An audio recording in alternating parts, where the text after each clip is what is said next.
Dear student, आज का हमारा लेक्चर नंबर 8। लास्ट लेक्चर में हमने पीएच स्केल की स्टडी की।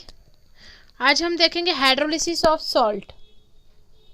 देखेंगे यहाँ पर सॉल्ट जो है वो कोई भी सॉल्ट केटायन एनायन के मिलने से बनता है। जैसे आपका घर का नमक जो है common salt, that is A one salt, ठीक है।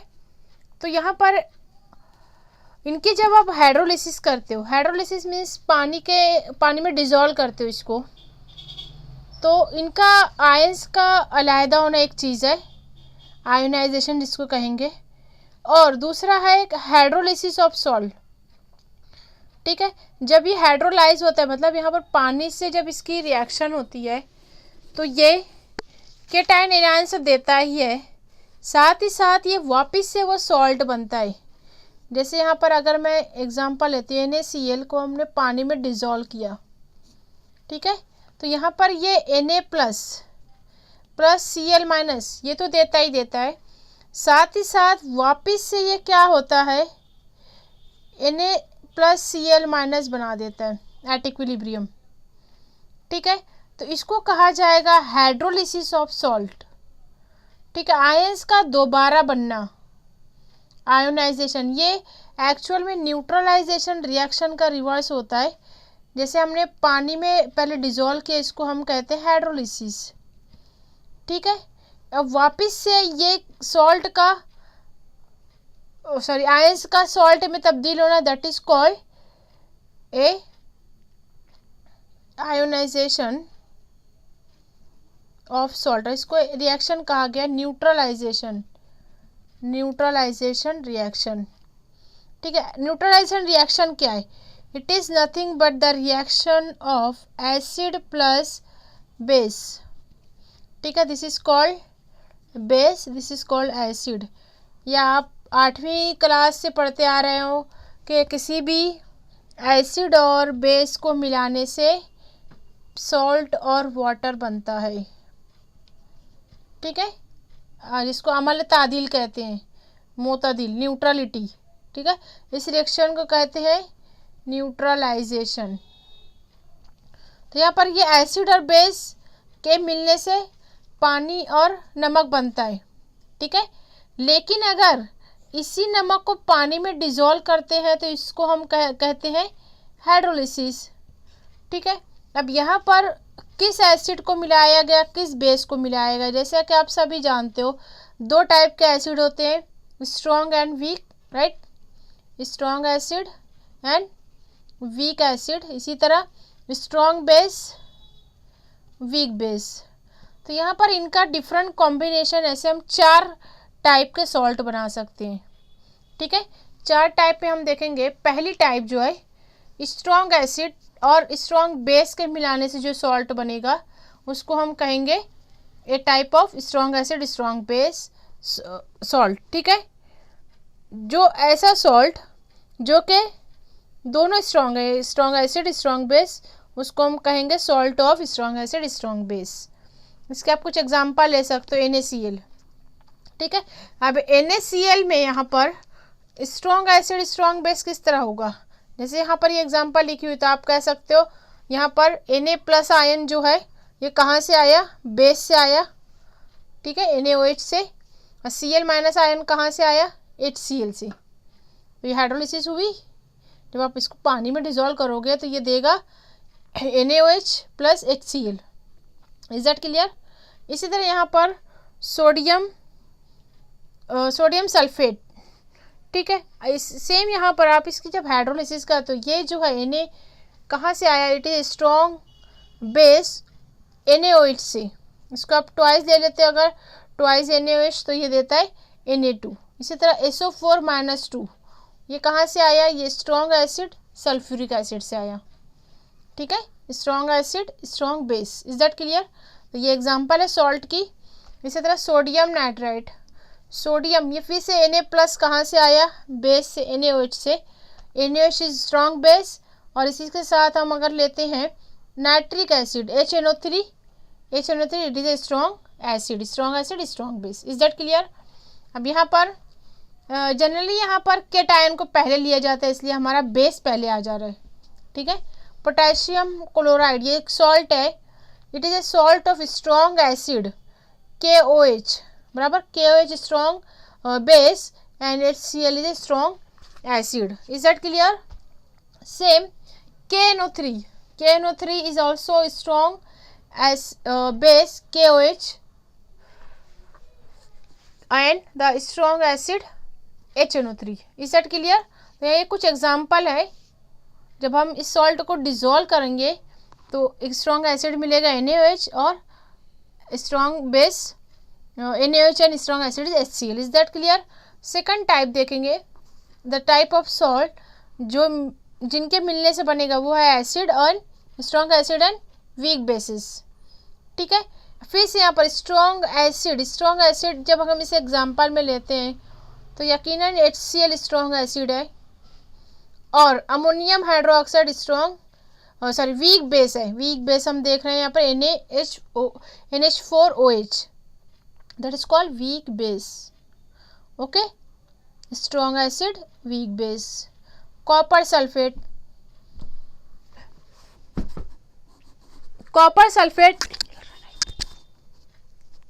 इज द एग्जाम्पल ऑफ, यहाँ पर सल्फेट फ्री से हमारा आ जाएगा strong acid sulphuric acid H2SO4, और क्यूप्रस क्लोराइड से हम इसको ले सकते हैं, that is a weak base, और क्यूप्रस हाइड्रोक्साइड से भी ले सकते हो आप OH, ठीक है। नेक्स्ट अमोनियम नाइट्रेट, यहाँ पर फिर से आ गया week base ammonium hydroxide HNO3 nitric acid strong acid. CuCl2 that is a copper chloride, it is also example of copper hydroxide strong weak base and chloride is HCl। यहाँ पर 2 मोल लेंगे हम HCl का तो HCl is a strong acid, ठीक है। यहाँ पर आप सिर्फ उसकी जो हाइड्रोलिसिस है वो देखो, वाटर में डिजोल्व कर रहे हैं तो ये दे देगा वीक बेस, ठीक है। वाटर में हाइड्रोलिसिस मतलब reaction with water. Is that clear? Week acid strong base. अब यहाँ पर वीक एसिड, ये एग्जांपल देखो, यहाँ पर अगर H लगा देते हो that is a weak acid, acetic acid, right. और बेस अगर NaOH लगा दोगे तो ये हो जाएगा weak base, sorry strong base NaOH। Is that clear? Potassium cyanide, यहाँ पर पोटेशियम के साथ अगर OH लगा देते हो KOH, weak base strong base HCN, weak acid. Is that clear? Same यहाँ पर सोडियम कार्बोनेट Na, अगर ट्वाइस OH लगा देते हो तो ये हो जाएगा स्ट्रॉन्ग बेस के एग्जाम्पल। इसी तरह HCO3 weak acid carbonic acid, इसको हम लेंगे H2CO3, ठीक है। ट्वाइस H ले लोगे आप तो ये हो जाएगा H2CO3 कार्बोनिक एसिड, ये होता है एसिड H2CO3। Na2 तो सोडियम कार्बोनेट, H2 है तो कार्बोनिक एसिड। देन नेक्स्ट चौथी क्लास है 4 type week acid weak base, ठीक है। वीक एसिड में हम ले लेंगे यहाँ पर H+, that is a weak acid acetic acid. Weak base के एग्जांपल अमोनियम हाइड्रोक्साइड, ठीक। ये सॉल्ट में weak base ammonium hydroxide, weak acid HCN। Is that clear? This are the some types of 4 types of salt that is a pairing समझ में आ गई आपको? Strong acid strong base, strong acid weak base, weak acid strong base, then weak acid weak base, ठीक है। इसका आप जब डिसोसिएशन करते हाइड्रोलिसिस करते तो इसको कहा जाएगा हाइड्रोलिसिस ऑफ सॉल्ट, ठीक है। तो यहाँ पर क्या होता है एक्चुअल में, जब आप सॉल्ट लेते हो, salt plus water, it give acid plus base, ठीक है। ये हमने सॉल्ट लिया। अब यहाँ पे एग्जांपल याद रखो, सोडियम क्लोराइड को पानी में हल किया तो एसिड और बेस देता है HCl and NaOH। This is called hydrolysis of salt. इसको आप डिफाइन किस तरह करेंगे? It is define as the reaction in which, hydrolysis of salt की डेफिनेशन, ठीक है, it is define as the reaction in which cation और anions, cation या फिर एनायंस, ठीक है, और both ions, both ions of a salt react with ions of water. Ions of water मतलब या तो H प्लस से या तो OH से रिएक्ट करते हैं. जाहिर सी बात है केटायन अगर है तो पॉजिटिव आयन जो है तो वो वाटर के हाइड्रोक्सिल आयन से रिएक्ट करेगा. जैसे यहाँ पर हम लेते हैं सोडियम जो है केटायन है, वो वाटर के हाइड्रोक्सिल से मिलकर बेस बना देगा. तो यहाँ पर इसका मतलब हुआ the reaction in which cation और एनायन और both ions of salt react करेगा आयंस ऑफ वाटर के, ठीक है, ऑफ वाटर टू प्रोड्यूस. अब इसके रिजल्ट में क्या बनेगा, जब कोई पानी में कोई चीज़ जब हल कर रहे हो, सॉल्ट हल कर रहे हो, आयोनाइजेशन हो रहा है, तो वो क्या दे रहा है, इट इज एक्चुअली टू